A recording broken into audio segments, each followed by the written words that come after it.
Bismillahirrahmanirrahim. Assalamualaikum warahmatullahi wabarakatuh. Baiklah, nama saya Muhammad Akbar. Saya dari kelas PAI B semester 5.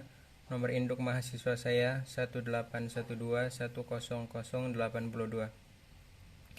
Baiklah, tujuan saya membuat vlog ini adalah untuk menyelesaikan tugas khususnya dari mata kuliah pengembangan kurikulum pendidikan agama Islam berbasis literasi. Baiklah teman-temanku sekalian, langsung saja di sini judul yang akan saya bahas dari mata kuliah ini adalah pengembangan komponen isi, komponen materi, komponen bahan ajar dalam kurikulum. Baiklah, sebelum kita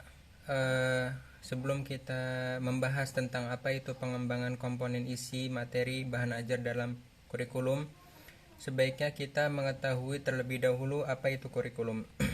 Kurikulum adalah sebuah sistem yang di dalamnya terdapat beberapa komponen.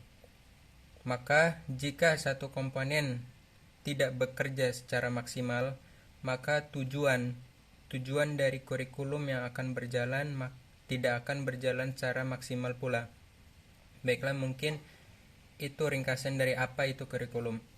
Baiklah teman-teman sekalian, langsung saja saya akan menjelaskan poin yang pertama, yaitu pengembangan komponen isi.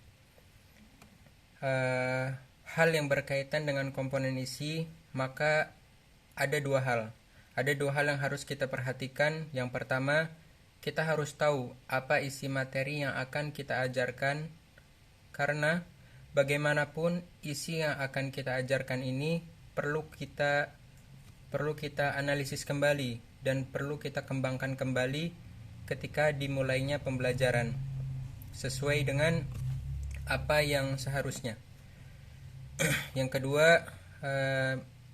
Poin yang kedua, saya akan membahas tentang pengembangan materi dalam pengembangan komponen materi dalam kurikulum.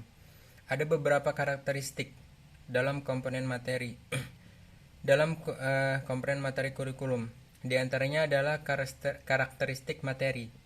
Maksudnya adalah apakah isi materi yang akan kita ajarkan itu memiliki karakteristik yang konstekstual atau memiliki karakteristik yang teoritis. Maka di samping itu juga kita harus mengetahui kedalaman isi materi atau isi yang akan kita ajar.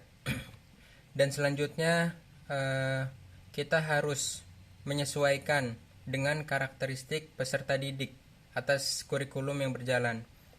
Maka dari itu, kita juga harus mengetahui sisi kognitif dalam diri peserta didik masing-masing tersebut supaya tidak ada kekeliruan dalam penyampaian materi nanti di dalam kelas.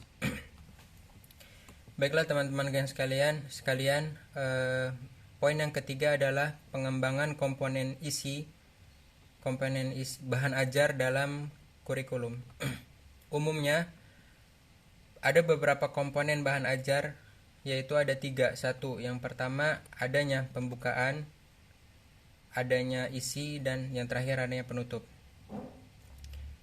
Baiklah, untuk yang pertama adanya bagian pembukaan. Dalam pembukaan terdiri dari bagian pendahuluan. Maksudnya adalah di dalamnya terdapat kerangka isi atau konsep atau peta konsep.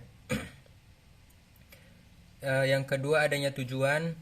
Tujuan ini maksudnya adalah